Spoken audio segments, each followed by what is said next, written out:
भारत के सबसे रोमांचक गेमिंग प्लेटफॉर्म विंजो पर हैं 70 से भी ज्यादा गेम्स। तो खेलो अपने मनपसंद गेम्स और रोज जीतो करोड़ों के इनाम। Download now from winzogames.com। Game में वित्तीय जोखिम शामिल है और इसकी आदत लग सकती है। जिम्मेदारी और अपनी जोखिम पर खेलें।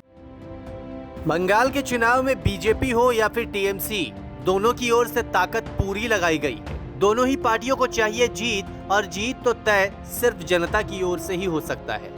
इसीलिए जनता को लुभाने की कोशिश पूरी तरह से जारी है। इस बार के चुनाव में नंदीग्राम काफी अहम हो गया है। दूसरी तरह से कहें तो नंदीग्राम नाक की लड़ाई है बीजेपी के लिए भी और टीएमसी के लिए तो है ही।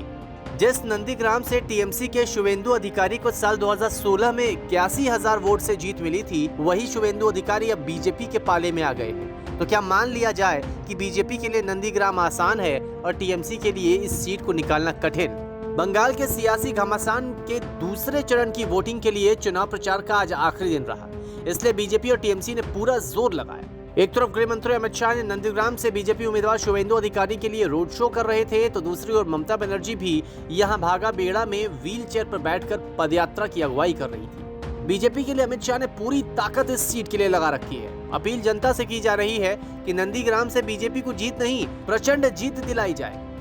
भारतीय जनता पार्टी का संगठन 2016 के बाद हमने यहाँ बहुत मजबूत किया है, और मोदी जी की पूरे देश भर में जो लोकप्रियता है वो बंगाल में भी है, और वो लोकप्रियता का भी हमें बहुत बड़ा फायदा हो रहा है। यहाँ जो अव्यवस्था है, कुशासन है, कटबनी, माफिया, घुसपैठ, सीए का विरोध करना, ये सारी चीजें बंगाल सरकार के खिलाफ जा रही है। क्या हिंसा से आपको चिंता होती है, चूंकि देश के गृह मंत्री भी हैं? देखिए, चुनाव आयोग ने प्रथम चरण में बहुत अच्छे तरीके से वोटिंग कराया है। बहुत समय के बाद बंगाल में हिंसा के बगैर का मतदान हुआ है। मैं आशा करता हूं बाकी 7 चरणों में भी इसी प्रकार से वोटिंग।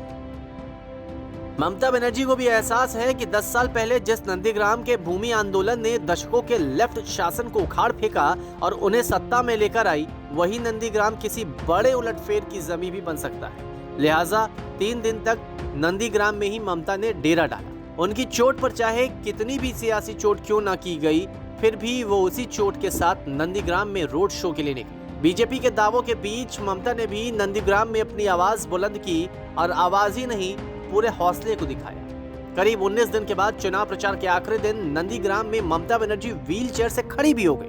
नंदीग्राम में 60% से ज्यादा हिंदू और 35% मुस्लिम है।